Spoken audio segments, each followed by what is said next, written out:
Okay, I think I'm here. Hopefully everybody can hear me all right. Peter, hello from Luxembourg. Good to see you. I see Code for Delphi on here as well. You're a couple. You have a component in the list as well. So good luck with that. I'll put the link in here for the vote. The survey is still open, even though the slides, the data on the slides is locked in, but if you want to vote, you can still vote and your data will show up in the blog post. And I'd like to make a way that we can see this as an ongoing thing. At some point, I'll lock it in the future. But I really just like seeing, okay, good, glad you can hear me. It's pretty sure you would be able to because I did test it ahead of time. Portugal, wow, hello, Portugal, Canada. Great to see you. Glad everybody to be here. I'm actually in the Netherlands right now. Kit was in town for the Delphi Summit, which was fantastic. It was a great turnout, lots of great people there, a lot of good talks, fantastic, and very enjoyable. And so I decided to stick around here in Europe for a little bit. I'm in the GDK offices here in the Netherlands right now, and going to Paris this Friday, and then Venice after that. Just thought would tour around a little bit. I have my daughter with me, so we're making a good time out of it. Yes, Peppenchurch. I know I said it wrong. South Wales, yes, great to see you from South Wales. Brazil, hello. Cape Town, South Africa. I love seeing people from all over the world joining in. Taipei, oh my goodness. Yeah, so good. Glad to see everybody here. Oh, good day from Australia.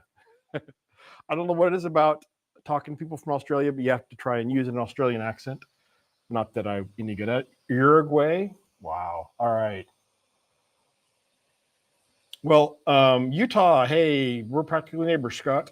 I live in Idaho when I'm not traveling. Brazil, okay. Well, I'm pretty excited about this topic. I have gotten, when I was posting online to get the survey, I got a lot of good feedback from people. Looking forward to it as well. Paul from Australia, Jonathan from Brazil. Oh my goodness. Ukraine, glad you could join us. All right, so essential Delphi add-ons. This so I used to be had like a ton of add-ons I used all the time. And then when I started working at Embarcadero, I decided I wanted to kind of roll back the number of add-ons I was using because I'd so often be sharing my screen and I didn't want to be used to certain add-ons that then I would turn off during presentations and such. And so I just kind of weaned myself off of add-ons altogether, which was kind of painful actually. But so after leaving Embarcadero, I was like, okay, I don't need to be sharing the plain Delphi all the time. And I did a webinar with a bunch of teachers from South Africa. Let's see if there's a way I can do both this. Let's see if this will work. Nope, that's not what I wanted. All right, I'll go back to this one. Oh, I see what I can do. This is a fancier setup, but I get confused easily. Oh, Per's here from Sweden, Holland. Yes, we're practically neighbors right now because Holland is, of course, part of the Netherlands. Yes, I want to do this survey to kind of see, now that I'm not working for Embarcadero, what are people using for add-ins? And also, I did a lot of research on this and discovered new add-ons. And so I thought it'd be cool to kind of talk about some of these different add-ons and why you might use them. And so we're going to look both at like what we learned as far as what are popular ones, but also what are some ones that people are not as aware of that I think are going to be really useful. So I'm going to focus on, I think, some of the big ones that chances are a lot of you might be aware of, but just in case you're not, they're important to be aware of. But then also some other ones that you may not be aware of, but that I'm a big fan of. So with that, let's go ahead and get started. So be sure you registered there at the link. If you did not register, I can show that QR code. That's where you register to get the replay and the slides. Oh, there was a problem with the replay last time, but I fixed it. When I went to edit it in YouTube, it like only kept the end of it instead of the useful part. And also, if you got way too many emails for this webinar, I apologize. I'm still trying to figure out how to get the email system to work exactly right, so you get a reminder email. So it will get better. I did get messages from a few people that said that they had trouble with that. So apologies. We'll get better. Oliver from Luxembourg, thanks for joining us. This is, okay, so I moved a couple of these around because, as I said, I am traveling right now, and I realized one of these was going to be in a hotel, and I'm like, I don't know if I'm on good Wi-Fi. So I moved a couple of these around. So these dates are different than the ones on the website, but I'll get the website updated later. So just be aware that these dates should be right now, but subject to change. Life happens. If you do have questions, put them in the question panel, and feel free to shout out your favorite plugins or add-ons, especially if I missed one that needs to be added, or why you think your favorite is the best. Feel free to add those in there, and I'll try and adjust the questions as we go along. So disclaimer.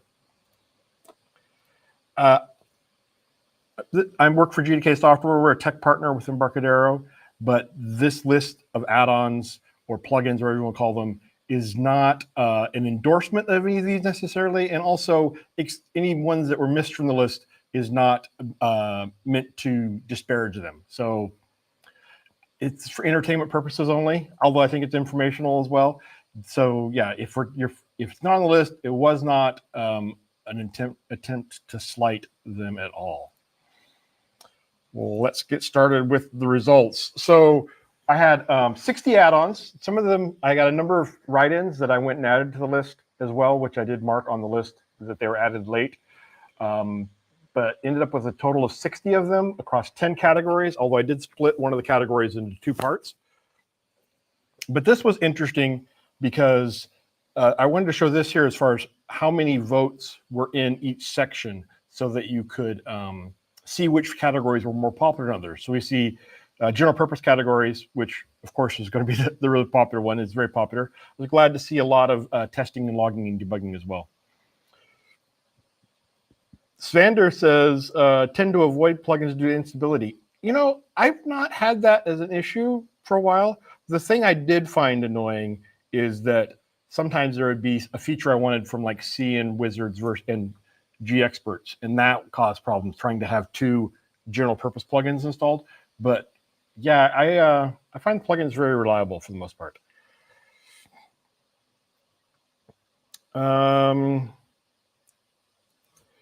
Okay, so the people that voted, I just thought I'd be curious to get kind of a general idea about who our voters are.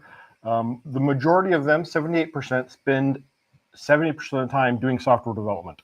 So they are focused on software development, which is, I wanted to do this to kind of get a feel for how many people were full-time developers versus maybe people that did other things in addition to development. So majority of the people that responded are full-time developers. I do intend to go back later on and look at this and try and get some other feeling for like what plugins are more popular for people that are full-time developers versus people that do other things in addition. But I haven't had a chance to do that level of analysis yet. So if you didn't vote, go ahead and vote now so that we can include that in the follow-up as well. And then percent of the development that they do with Delphi. So 78% use Delphi over 80% of the time. Yeah, so majority of them, again, are focused mostly on Delphi. So I have some comments here about some components. We're going to talk about components later, but right now this is on add-ins, not necessarily components, which is not always a very clear delineation, I think, because some of these are more of libraries or components, but I felt like they deserved to be in this one. But yeah, there's so many great components as well. Boyan, hello. Good to see you, Boyan Mithoff. Mithoff Software just joined. He actually, I just saw, has a big new release of, I think, everything, all of his products for Delphi Rad Studio 12. So go check those out if you're, there are a lot of great components and you have one of your your open wires in the list here for business logic.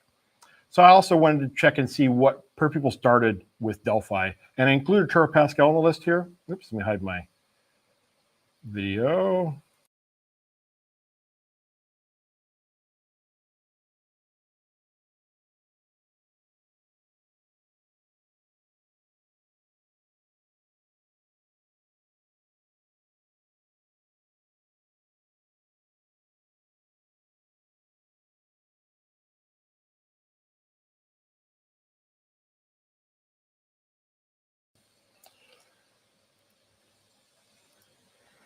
And then what currently are people using? And again, over half, just barely over half, are on Athens, and then Alexandria is close behind there. So everybody's on current versions, which was interesting. One of the requirements I made was that it had to be for Alexandria or better. And I had a few people write in components or plugins, add-ins that were for previous versions of Delphi that had not been updated for the Alexandria or better. So even though most people were on Alexandria or better, there's still some people wrote in some ones that, as far as I could tell, and I could be wrong, were for older versions of Delphi, which is kind of a bummer. And I did contact a few of the companies, the people behind those add-ins, to see if they were updating or if there was a plan to update it. And the ones that responded, unfortunately, said they weren't going to be updating it.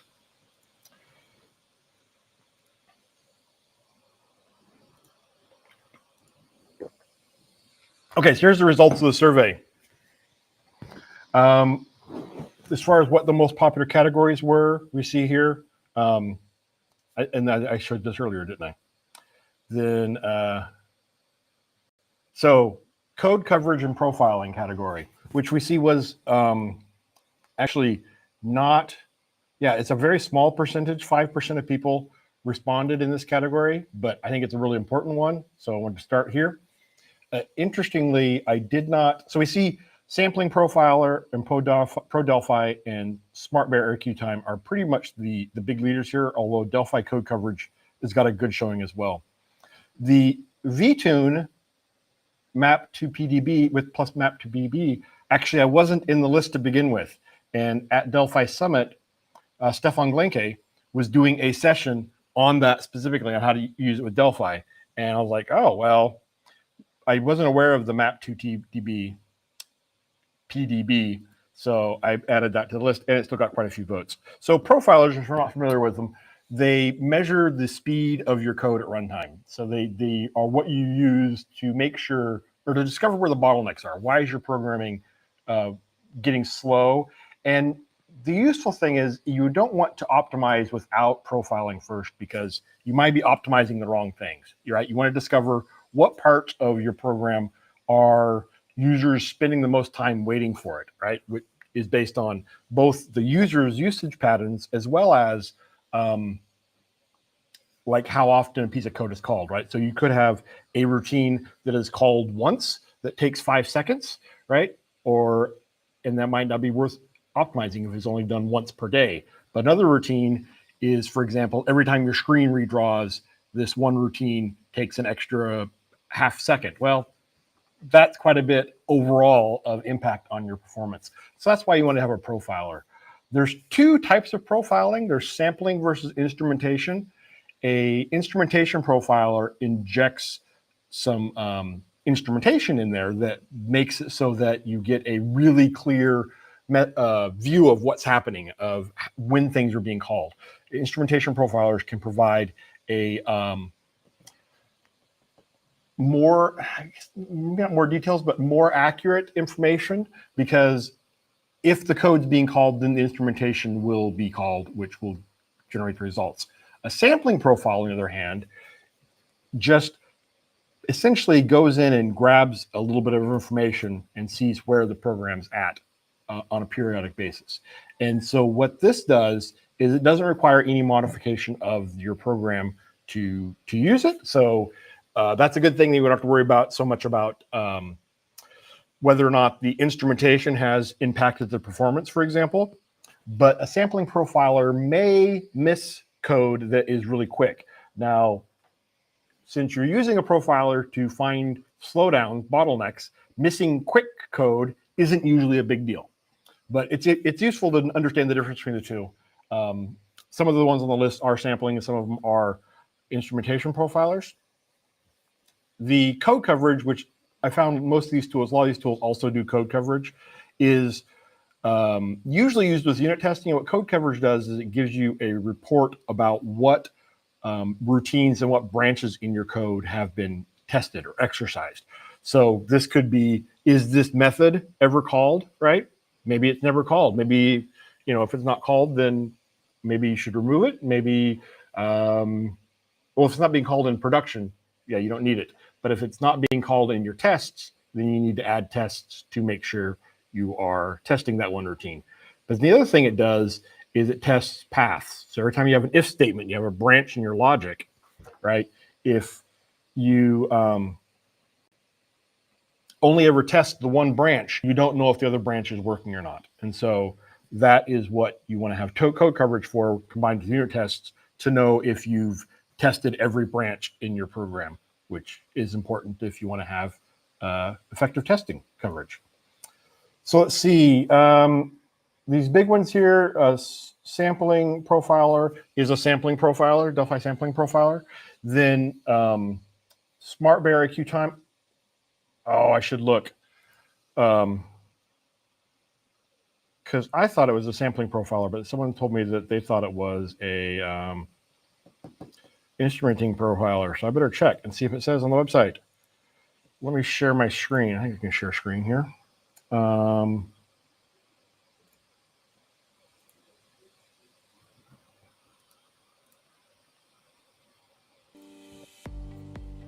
Nope, that's not what I wanted.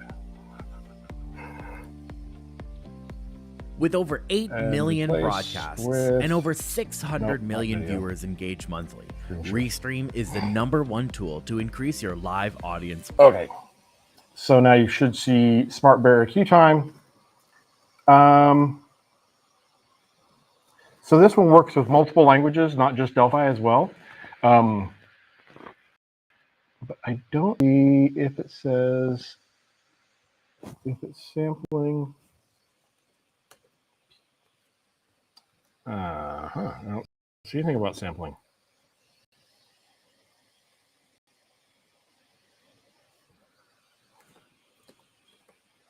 Okay, yeah, I don't see for sure. Interesting. I will have to look into that some more. Like I said, I thought I knew the answer to that, but then Stefan Glinke, I think it was Stefan, maybe it was somebody else, said something. I'm like, oh, maybe I don't know for sure. So I wanted to double check. So the session at Delphi Summit, Stefan was talking about vTune. Now, one of the things about vTune actually that's interesting is vTune is put out by Intel. And so this link here is for the plugin, Anders plugin that he made that will convert the, yeah, wouldn't it be great if the links were clickable on YouTube? I saw, actually, totally aside, I saw a project, I think it was by Firefox years ago, to do like this rich interactive video format that I thought was really cool, but never really caught on. Anyway, he talked about vTune. vTune's by Intel. The map to PDB, what it does is that when you build your application with Delphi, you want to tell the compiler to create a map file, which outlines where all the code is, or where in the binary, what maps, it maps the binary to the executable, the source code. And then the map to PDB converts that so that you can use it with Intel vTune. Now, one of the things about Intel vTune, and AMD has one as well, is it can show you how sometimes your code, the CPUs, modern CPUs, don't just execute the code you give them. They do pipeline predictions and other things like that. And so vTune can actually let you see how the CPU is interpreting and changing your code essentially to be faster. Now, the problem with predictive, what's it called? Predictive pipelining? I can't remember the term for it. Anyway, I've heard it's similar to a train, right? So if you think about a train coming up to a switch in the tracks, and the CPU says, oh, I expect that we're going to take the branch to the right. And so it'll start running down the branch to the right, but then this might prediction might be made before the whatever else, right? Something that maybe is happening in a thread or something that would then tell it to go the other direction. And when it sees that, then it's like, whoa, and it backs up and has to go down the other branch. And so when predictive pipelining is accurate, guessing correctly, it can really improve the performance of your application. But when it's repeatedly wrong, it can have a negative degradation. So tools like vTune can let you see, get a better idea of what's going on in those scenarios. And so speculative execution. Thank you, Stefan. Yes. I was pretty sure you talked about that too. So yeah, speculative execution is the term for the where it is trying to predict which branch to go down.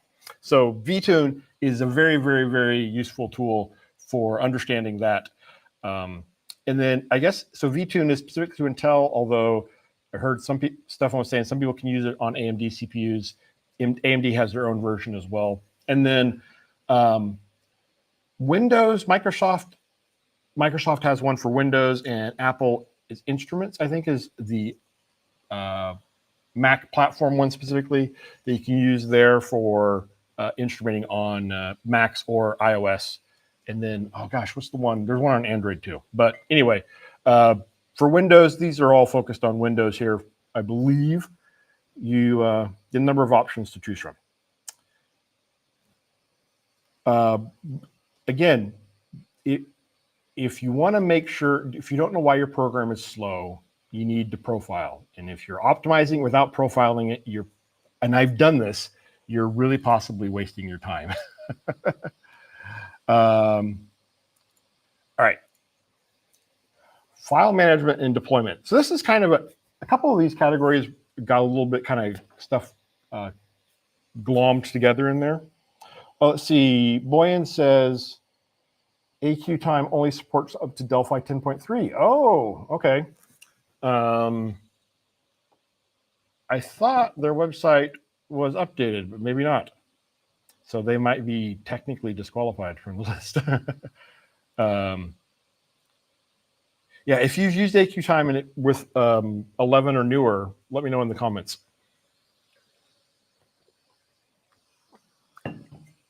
So Beyond Compare and Project Magician are the top in this category, and they are two of my favorites. So it's good to see that everybody's aware of them. If you're not aware of them, Beyond Compare is a comparison utility for comparing files. And when I discovered this one, oh my goodness, it blew my mind. And the fact that it's written in Delphi and works with Delphi and bundled with Delphi. There's a light version or express version, I think, that it included with Delphi is amazing, but the full version is really, really good. And I am really frustrated, actually, that it's so complicated. The GitHub desktop makes it so hard to use external comparison tools because Beyond Compare is just so useful. So Project Magician is one that I love. If you are working on a project with other developers, if you're not the only person on your project, then actually, even in that case, I think honestly, everybody should use Project Magician. I think Project Magician should be built into the IDE. What it does is when you go to check your code into source code, which this wasn't a survey question, but I hope everybody out there is using source control, version control. It is such an important feature to for collaboration with other team members, but also when you are, it gives you the ability to go back to an earlier version, which I wish I put some of my stuff that's not software in version control, because there's been a lot of times I've lost stuff because I've made changes that have been detrimental. It was too far that I couldn't go back to the undo or save. And that's what version control does. It gives you this history of all your changes so you can go back and roll back changes. So Project Magician, though, what it does is whenever you're checking your file into version control, your project file can sometimes be hard to synchronize because it shows you the change, but things move around in there. And so you don't know if you've made a change or not, and you don't want to necessarily check something in that you didn't intend to change. You don't want to check in unintended changes.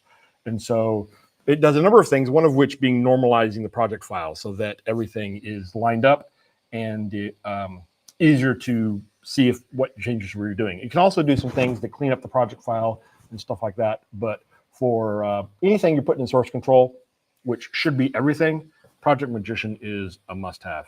Rad Installer is an install builder that includes right into the IDE. Autosave. So Delphi, you can set it up in the IDE to automatically save on compilation, but what if you're writing code for a really long time without saving, without compiling? Well, autosave can do a save on a timer. Gridgy Deployman is a tool specifically for Android and iOS, although there's some forks that do support other platforms as well that make it easier to manage when you have a lot of deployments or resources you're deploying with your application. So the deployment manager that's built into the IDE, this is kind of extends that and makes it easier to work with that for larger deployments. Delphi Docker, I have not used this one, but it's by Hashload. They have a lot of other great stuff out there, the Horse and Boss being a couple of them. And but this is one for making easier work with Docker from Delphi, which Docker is pretty awesome. I did some Docker a while ago before I knew about this, and I haven't worked with Docker recently. So looking forward to trying that again. And then this one is the Apocalypse Source Connection, is the only one that I've been able to find that is a source control add-in for Delphi that still works with the current versions of Delphi. There's a number of them I saw that were for older versions of Delphi, but haven't updated. But this one will let you work with a number of different version control systems beyond Git and Subversion that are built into Delphi IDE. Okay, so let's talk about business logic add-ins here.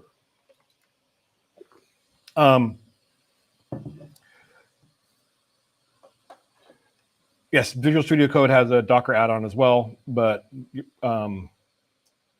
yeah, and then that one there is one for Delphi. So these are the business logic add-ons. So Bold's been around for a long time. It was recently open sourced. So I was curious to see how many people were using that today. So it looks like 12% of the respondents using that. And then we have 34% using OpenWire and 53% using Codelix. OpenWire's by Boyan Mitov. You can find that there at mitov.com. Then OpenWire is up in GitHub. There it is there. I'm sorry, not OpenWire. Bold for Delphi is available on GitHub. And then Codelix is the one by GDK Software that was recently made available free. So let me go out, since a lot of people aren't familiar with these, I thought it would be useful to go out and take a look at them. And while they're all in the same category, I don't know that they're necessary. They're each very different in what they do. So you probably could have a project where you're using all of them together. Yes, so Apocalypse is only Rad Studio 11, but that was the cutoff. As I said, they had to at least support 11 or better. And I think it might have been the only one in the list that wasn't for 12. So let me go to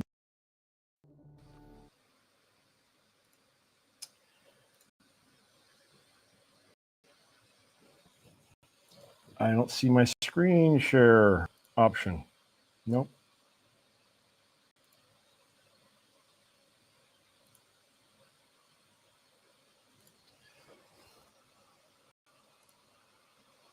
No, where did it go? I was just there.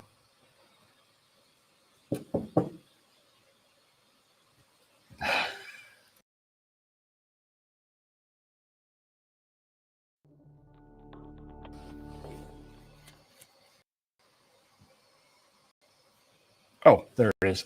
Man, I'm blind. Sorry. Okay.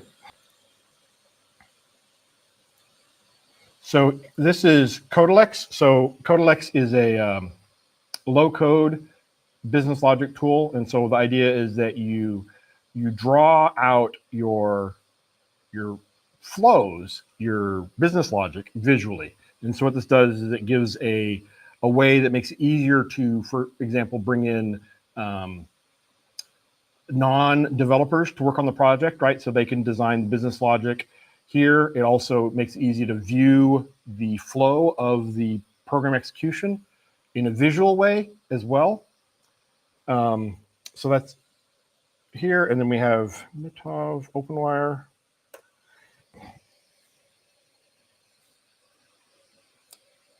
So OpenWire, and I know Boyan's online, so you can correct me if I'm wrong here, but the main thing, what it does is with all of the components that you get from Mitov software, it makes it easy to connect them together, which lets you do a lot of functionality. It's really amazing. I'm a big fan of Boyan's components, and then it's also, he uses it in the Visvino. But you can also do logical things as well. So it's not just like live bindings, whereas live bindings or data binding is like where you're connecting like this value to this, like a slider to a value field or display field. It also lets you create logic and business logic in there as well in OpenWire. And then, of course, we need the bold for Delphi. Share this tab instead. Okay. So, so this is a ORM library for Delphi. So, kind of different. I mean, I guess very different, but you can find out more here on GitHub with this. And there's a blog and as well. So go check that out. Okay. Let's go back to the slides. So yeah, this was one that not a lot of people responded having used those. So definitely something to check out. It's like I said, the main use cases would be, it could be a developer productivity thing, but I think also it lets you get an architectural view of your application and then also bring in non-developers or non-programmers, people maybe that aren't familiar with Delphi, to contribute to the business logic and the application. Package and dependency management. So in this one, Get It is the one that's built into the IDE, was definitely the predominant one here, 60%. Auto Get It, which isn't technically a plugin, but I'm a big fan of, was number 2. And so I'm gonna go to the next slide here and we'll look at it individually. I didn't link on this one. What Auto Get It does, and actually I have Auto Get It running right now, because so I just right before my trip to Delphi Summit, my laptop died. I contacted support and I wasn't able to get parts in time, so I got a new laptop. So of course that means I'm reinstalling everything. And so what Auto Get It is great for is it's a interface to get it outside of RAD Studio, partially.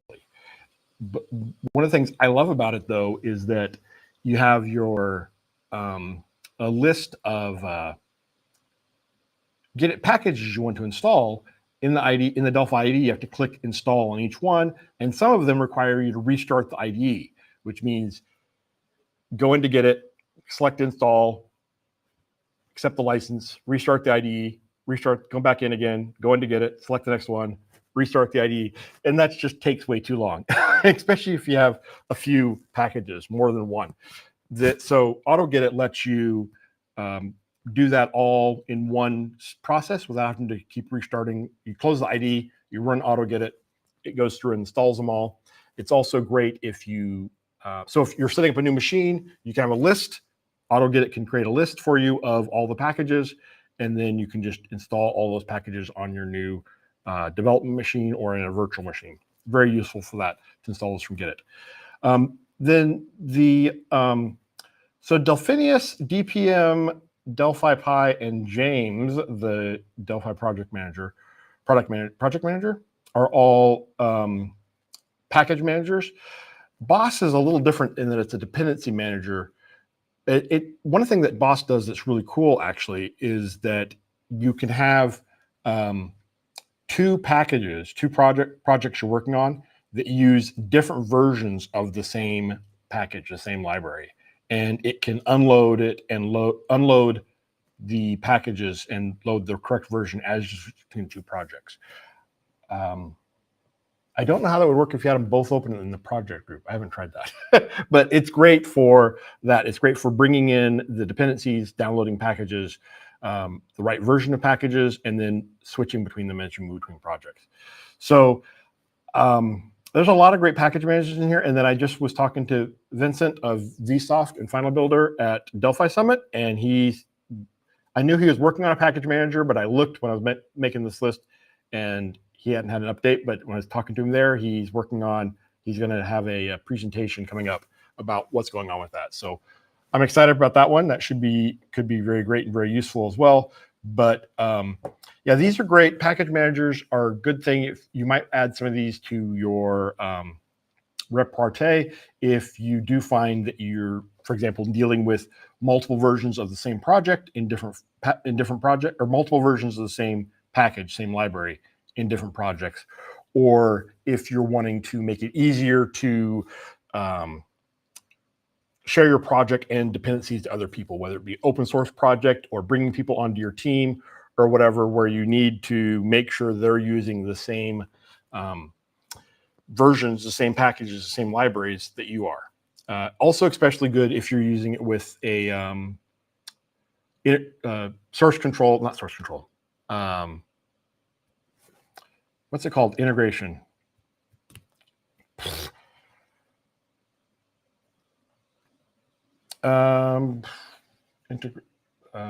Continuous integration, that's the term.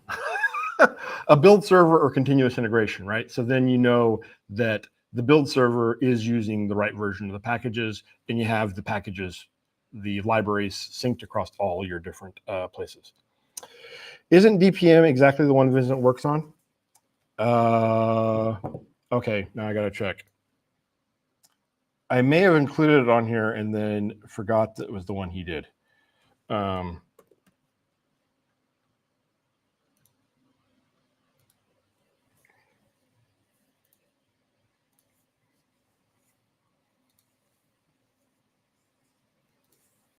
So DPM, okay, Vincent is working on, this is the one Vincent works on.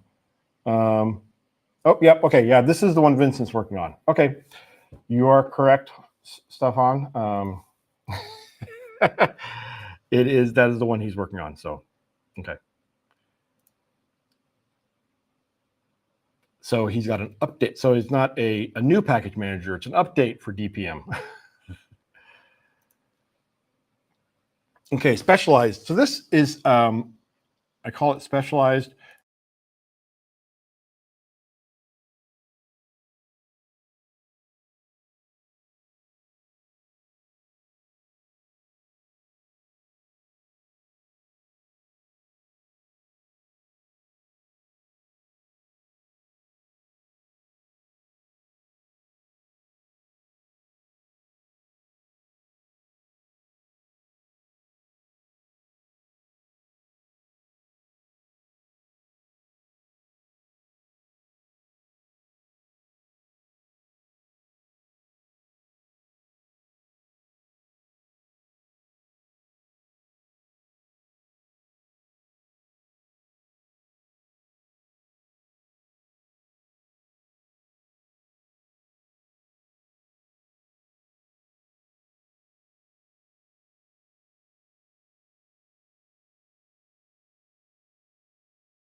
Sorry about that. I'm not sure why it lost sound there.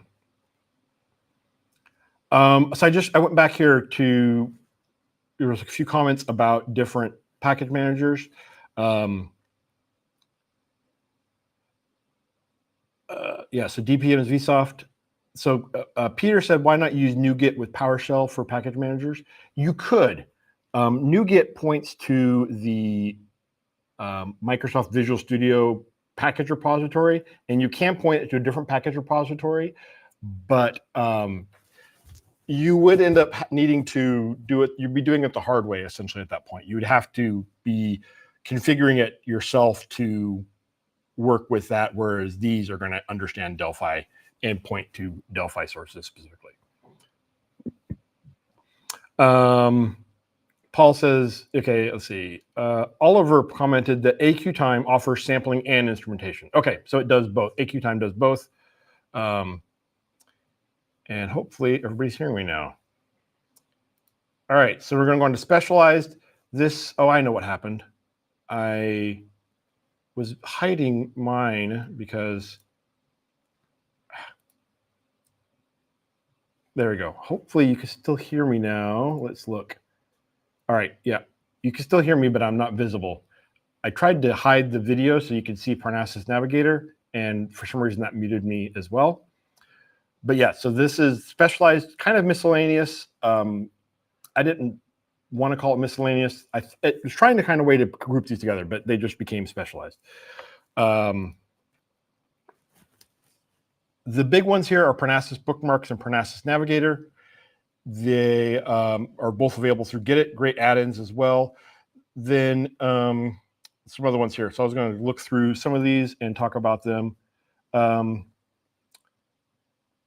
Let's see, how do I get my video back?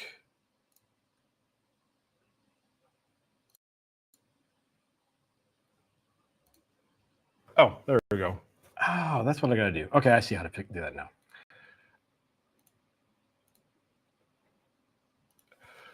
So bookmarks and Navigator both are navigation related add-ins. The Navigator puts the main thing it does is it puts a nice thumbnail view of your code down the side, so you can see kind of all your code there next to the track bar. Very small, but it's actually very, very useful for navigating around. You can look over and see and jump around, especially in larger files, to the spot you're looking for much quicker than you could if you were just scrubbing with the scroll bar.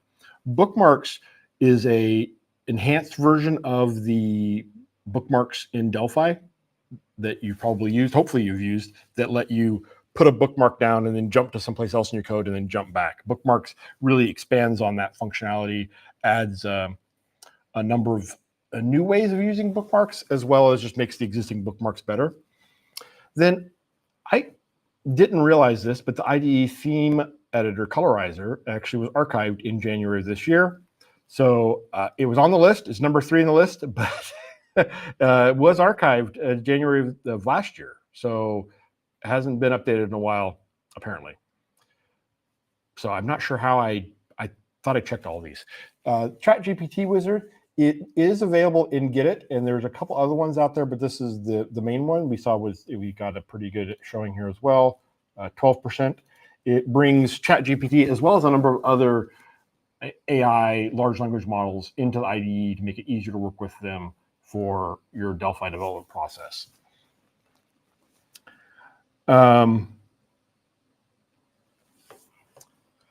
Okay, that's odd. Apparently somebody's not getting, wasn't able to, the LinkedIn didn't work. And he can't hear me say that.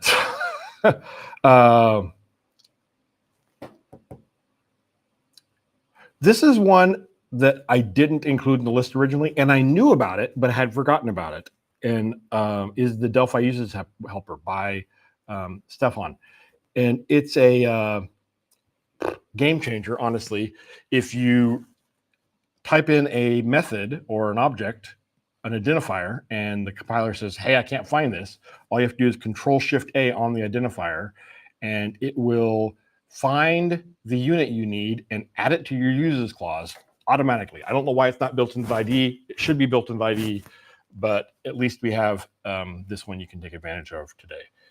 Then the other ones here are a little bit more different. So I'm going to jump out here to the pages on them. Oops, I missed it.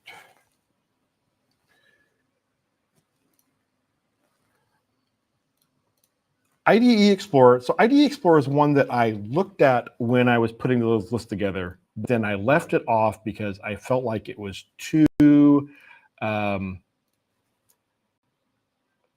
not sure the word I'm looking for, too specialized maybe. But then I saw someone suggested on the list and I'm like, all right, I'll include that. So it allows you to browse the internal fields, methods, and properties and events of the IDE, which sounds really cool. But again, it's something I think you're mostly going to be used if you are building an add-in for the IDE, but I could be wrong because, like I said, some people have written it in, and it showed up quite a bit in the voting once it was included. So yeah, that's that one there. So that could be useful for you. The Waka Time one was a time tracking add-on. So it plugs into a system called Waka Time that just makes it easier to keep track of your time and how you're spending your time within the different files in your Delphi, different projects in your Delphi. So then this one here, Android Merger, is part of the I'm not going to be able to pronounce that correctly, which is a big component library, but it has a separate tool here of Android Merger. That this is something I have tried to do before and was not aware of this one, so I was excited to find out about it.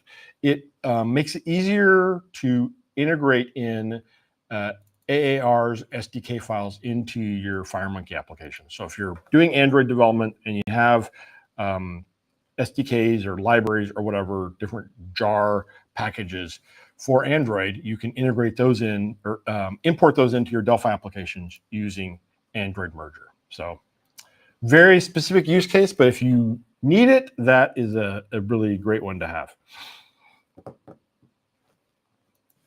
Okay, so then the next category we have is static code analysis, which again, this is one that did not have a lot of people using it, which is unfortunate because this is, I think, a huge benefit for, I would say, all Delphi developers. All developers would benefit greatly from the static code analysis.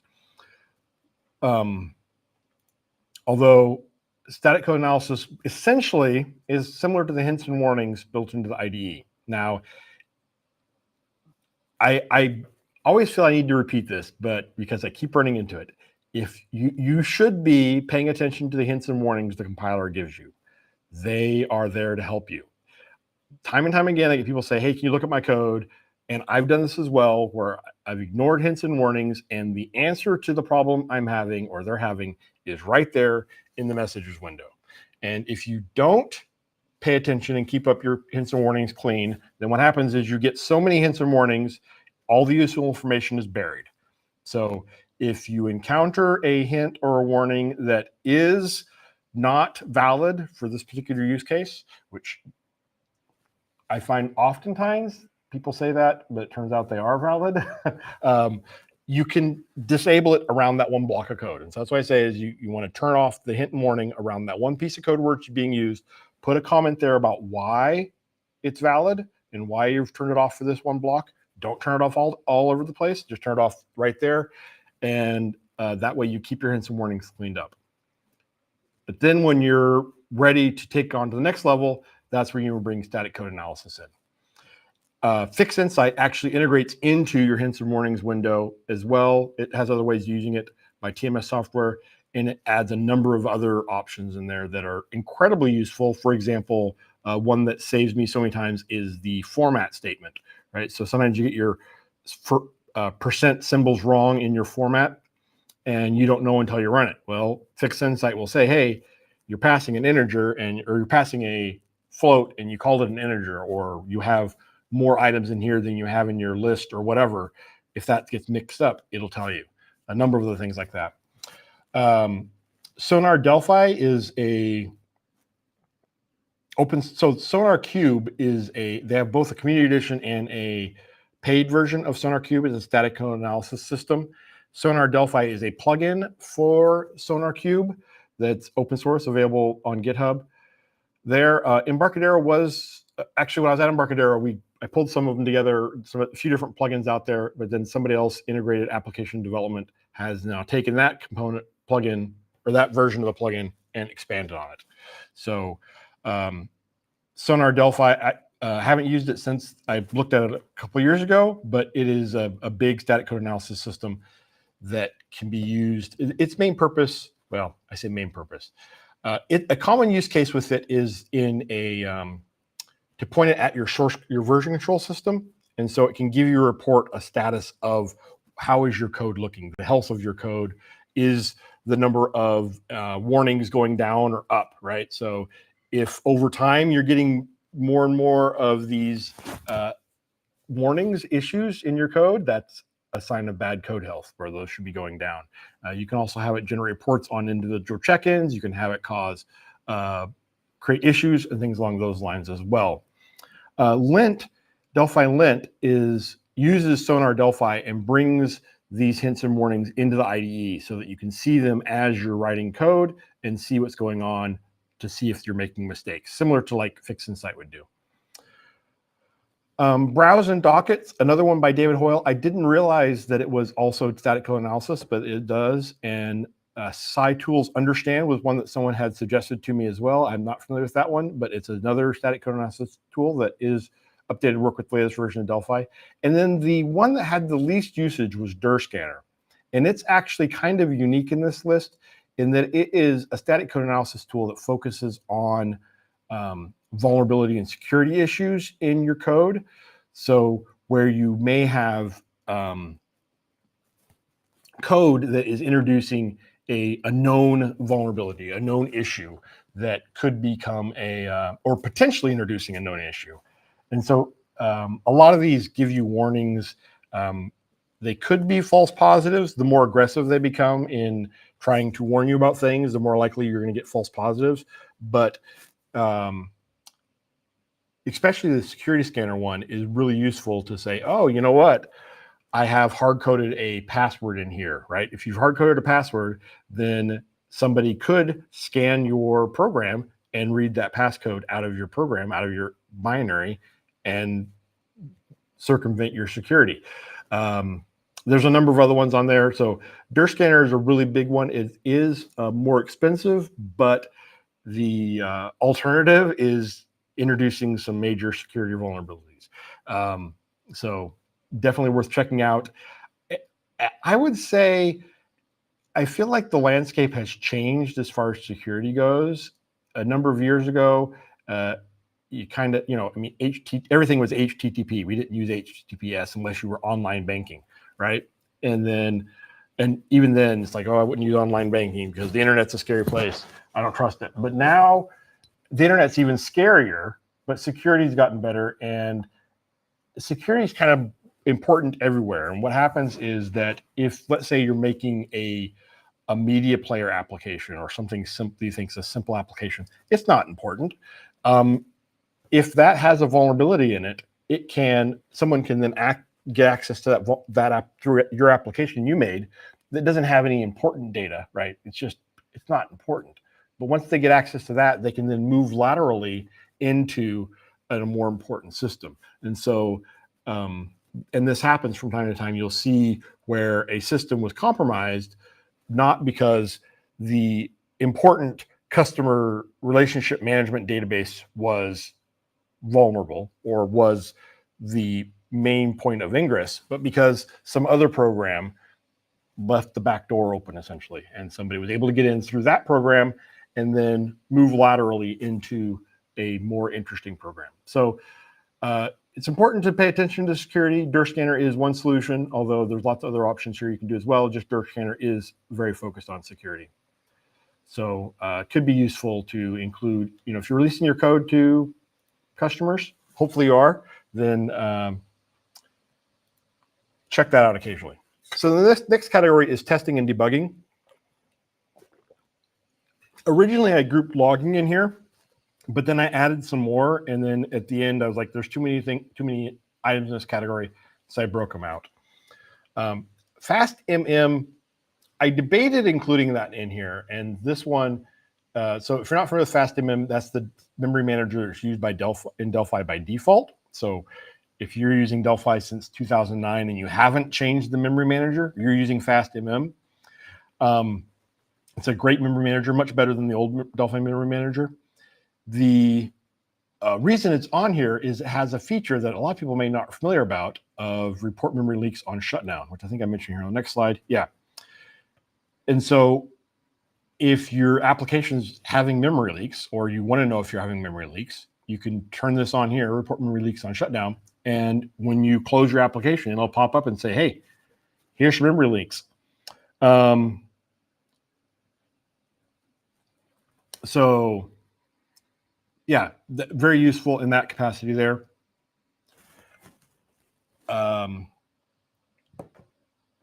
So it's not, again, so it's mainly a library, but when you use it for this feature here becomes a debugging tool. I guess not really part of the IDE, but that you can work across applications. And then MatAccept and Eureka Log are also more libraries, but they're also very focused on, they're not something you would like use, at least in my mind, they're not something you use like day-to-day in your application, but you include them in your application. And when your application has a failure or something happens in the field, it's able to capture some really useful debugging information for your application to make it easier to debug. And so you could combine these three together, or one of those two with FastMM, for example, and it makes it a much better way of being able to track down bugs or memory leaks in your application. Similar to what you might see with dleaker, which is an external tool that you use that can help track down memory leaks. Test Insight, if you're doing unit tests, which I hope you are, then you should really take a look at Test Insight. It really, in my mind, this is an essential one. Again, part of this list was like, okay, this one, it feels like is essential to me. How many other people are using it, think it's essential? And unfortunately, 13%. So hopefully you're all, this whole circle, people are doing unit tests, and only 13% are doing it the hard way. And not that the 13% are the only people doing unit tests. That would make me sad. But if you're doing unit tests, when you're doing unit tests, Test Insight is a great tool that brings in the unit tests into the IDE. And so you can actually have it so that as you're writing unit tests, as you're editing code, you can run the unit tests right there, and it can test your code and tell you if you're passing or failing right there in the IDE. So it makes it a much faster turnaround time, much tighter loop for being able to test your code and knowing if you're making things better or making things worse. So a great one there for that. Dleaker is a memory leak tool, external memory leak tool. And then Parnassus Parallel Debugger. This is a newer one by David Millington Parnassus that's included in Git, although there's a blog post you can go check out about it there. And its main focus is a parallel debugger, so being able to debug across multiple threads, but it actually adds a number of features specifically for debugging in general. So again, very useful, fairly general purpose if you do debugging. Hopefully you're all debugging your code. Yeah, so the question here about using show Codelec in use, I wasn't planning to. I don't have it installed, but there are some videos up on our website that do go over Codelec. Sorry, like I said, I wasn't planning to do that one today. Logging is the next category here, and we're almost done. I see we're about out of time, but these are tools.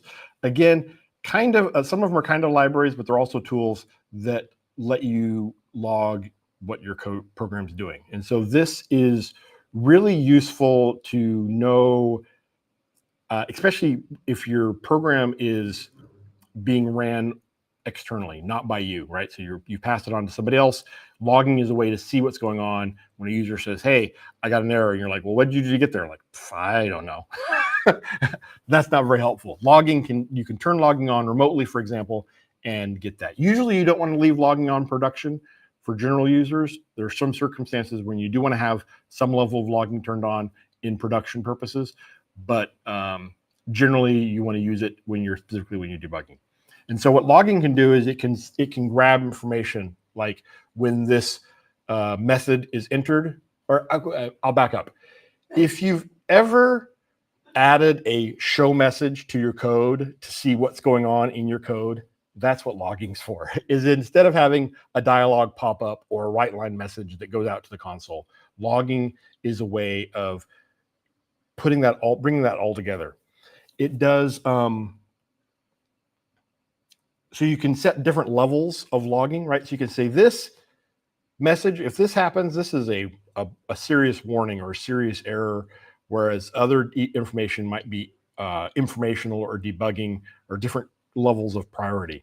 And so if you have in production mode, you might say, don't log anything unless it is a warning or an error, then log it. but informational ones, debugging ones don't include those. But then when you're in development mode, you might say, turn your logging to include everything. And so then you can go into your logs and look and see what's going on and see what's going on behind the scenes. So it's great. You can do a lot of similar stuff from the IDE if you're just setting breakpoints and debugging in the IDE, but logging, it can be faster if you're doing like needing to check the same things over and over and over again, or just wanting to know what's going on. Knock something off there. Know what's going on in the on an ongoing basis. So as far as the loggers here, and device lens is here. Okay, so device lens, I didn't have it in the list originally. I knew, so this was interesting. This is Dave Nottage's package, and I knew he'd made this, but for some reason I thought he had discontinued it, and I don't know why. And I put the survey out, and someone commented about it. I'm like, oh, but it's not available anymore. And I went and looked, and it's like, oh, I was wrong. So sorry, Dave Nottage, that I didn't get in there to begin with. But device lens is specifically for viewing Android and I think iOS device logs. So Android and iOS have their own logging system internally that you can use, and this lets you go view that. Incredibly useful if you're doing mobile development to be able to view those logs, and much better than doing it via the I'd always done it via the console. Just type ADB logcat to view the Android log. Device lens, huge improvement. So thanks to Dave Nottage for that. Grigi Cloud Logger is a cross-platform logger out there as well, open source. And then we have these two paid options that were the bigger ones on the list. CodeSite, the Express version's included with Delphi with Rad Studio, but then he also offers a full version by Ray Konopka that is quite a bit in big, adds quite a bit of new features, additional functionality to it. And I've had a few developers that have come to me with some weird problems that I've pointed them to the full version of CodeSite, and they go use it, and they were like, how have I been developing all this time without knowing about this tool? So if you're not aware of it, don't feel bad. A lot of people haven't been aware of these logging tools, but they really can be a game changer for just seeing what's going on inside your program. It's like having X-ray vision, really, to know if it's set up correctly. One of the things about the full CodeSite is it does have instrumentation where you can tell it. No, it's not called instrumentation. I can't remember what the feature's called, where you can point it to a class and it can go in and add logging entries at each method of that class, so that you can see what parameters are being passed into the class, what methods are returning, everything. It's really useful to just like when you're like going crazy. And actually, if you're using logging regularly, you probably aren't going to get to the point where you're just like losing your mind and like, why is this not working? Because you have more information available to you that you can see what's going on. So yeah, the number of options here to choose from. Smart Inspect, I've used that one in the past as well, but before it was Code Partners, CodeSite, great ones. I've used Grigi Cloud Logger before, and like I said, I used Device Lens. I have not used Quick Logger or Logger Pro, but Daniel Tate does great work there, so I'm sure it's a good utility too. Okay, I moved this to the end because I don't know. I felt like it was kind of the big finale. These are the general purpose ones. These really just they don't completely change the developer experience, but they do have a huge impact on how you're using in general. GExperts and CN Wizards are very similar. They're kitchen sink plugins, if you will, that just include a ton of functionality. MX Code Explorer, I used this MX Code Explorer a long time ago, and then I got out of using it, and then I was glad to see that it's now being maintained by, I don't remember his name. I can see his face, and let's see. Share this tab instead.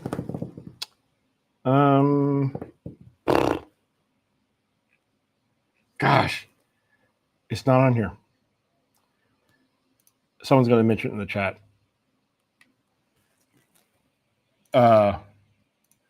Okay. Uwe, yes. Thank you, Oliver. Yes, Uwe. Uwe maintains it now. And then actually GExperts also was taken over by somebody else too. It's been around for a long time. So that was a different category.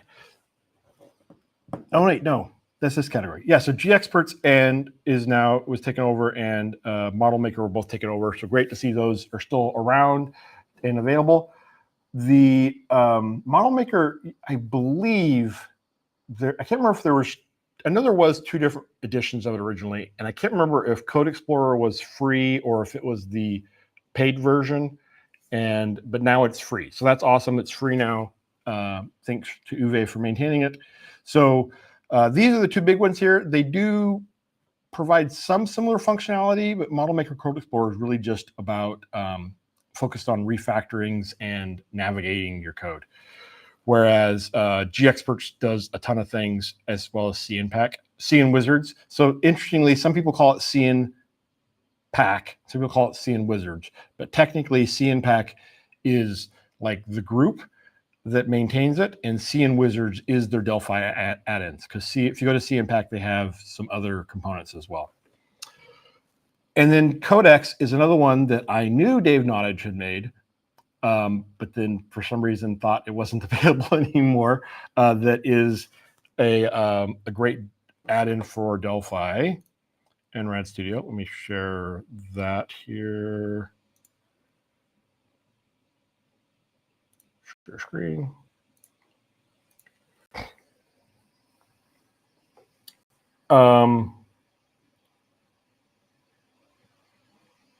It's a general productivity add-in as well. I'm trying to. Oh gosh, there was something I used this for at some point, and I can't remember what it was used for. What I was using it for, but it is updated to the latest version. Was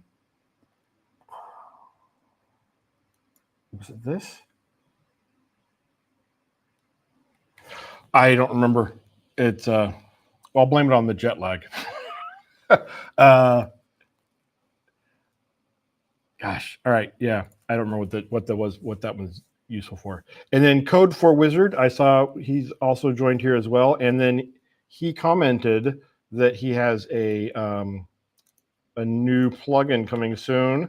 So if you check out his Code for Delphi and Code for DWizard, I think it was Copilot. Yeah, Copilot for Delphi is what it's called. So yeah, new plugin coming here for that as well. But here, Code for Wizard is a just productivity, several features improvements to efficiency, speed, and productivity via the OpenTools API.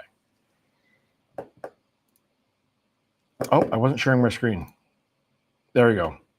So yeah, it's not available yet, but I didn't sign an NDA for the comment that was put in the survey. So I'm pretty sure I can say this. It's called Copilot, should be out. He said soon. That I'm guessing will be on GitHub, maybe not, but you can go to the, there's his blog as well as YouTube channel, probably find some details there. But Code for DWizard is a wizard for Delphi. I think it's in Git, but it's also available here via GitHub. Okay, and I think, yeah, I put this at the end. So what was overall the plugins that people rated as being most essential? And there's a few different ways of looking at this. So I put this all in here, but just kind of to get a feeling. If there's things on this list that you're not using, you might want to reconsider. Even though there's some ones that are further down the list that, like I said, that I feel like are very essential for specific use cases. So here are the most essential add-ins. And so what I did is I went for ones that had at least one person voted as it being essential to be on this list. And there's 3 different ways that this is categorized. The rank by top is in the survey. There was 2 parts of the survey. There was one part that was categorized based and one part that was just pick your top ones, and you could skip to that second half, and some people did. And then this is how they ranked those. So this is just people that just based on the ranking in the top. But then within categories as well, I took how it was ranked there to see that. And so interestingly, FastMM was ranked higher in categories than it was ranked overall.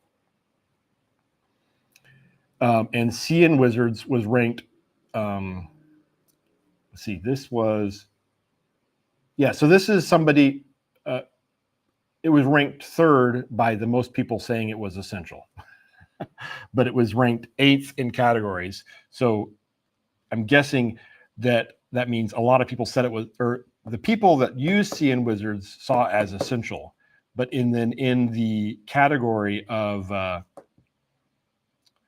general purpose ones, something else beat it out. And so it wasn't the top in the category or the top overall, but the people that used it felt like it was very essential. So yeah, there's a nice list of add-ins for you that you could consider including here. Any surprises? I don't know if there's any surprises in this list, although I did expect CN Wizards to be higher compared to GExperts. That was something I was kind of curious about to see which one it was. So GExperts still is the overall most popular in this category, or in the general purpose category, with Model Maker Core Explorer still making a big showing as well. Yeah. So a lot of these, I could probably go into whole webinars just on some of these as well, but and maybe I will do that in the future. If there's ones you would like to see shown in more detail, I'm happy to do some more on that. And here is, yeah, if you're not registered via the, if you didn't register, and again, sorry if you got too many emails, make sure you do that, because that's how we'll send out the slides and the replay link. And sign up for the rest of the series of webinars. If you have more suggestions, you can leave them in the comments now real quick, or send me an email, jim@gdksoftware.com. And I would love to hear from you, and look forward to seeing you on more webinars. I'll throw up the QR code if you want to scan that to come out there, since YouTube doesn't make links clickable. And I will stick around for a couple minutes here. We're a few minutes over. But yeah, if you have any questions, throw them in the question panel. If not, then I will see you in debugging on the 10th of July.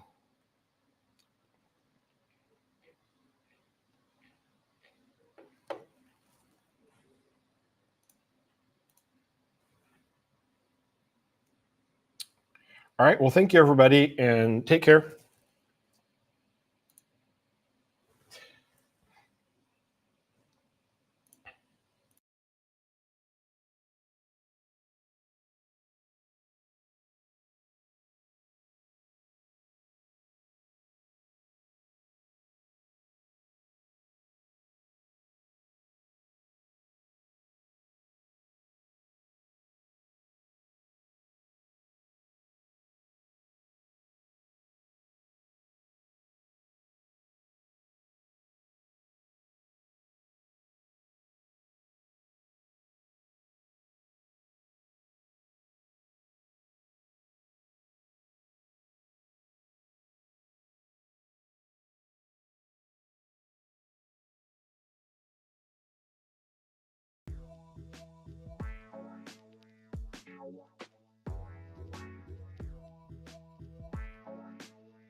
So comment here from Code for Delphi just came in, says, thanks for the mention. We will soon launch Delphi Copilot under another name. It will be called Delphi AI Developer. So probably a good idea, since Copilot is, I think that's descriptive, but technically I guess Microsoft's trademark. So yeah, awesome. Looking forward to seeing that. And yeah, thanks everybody for joining.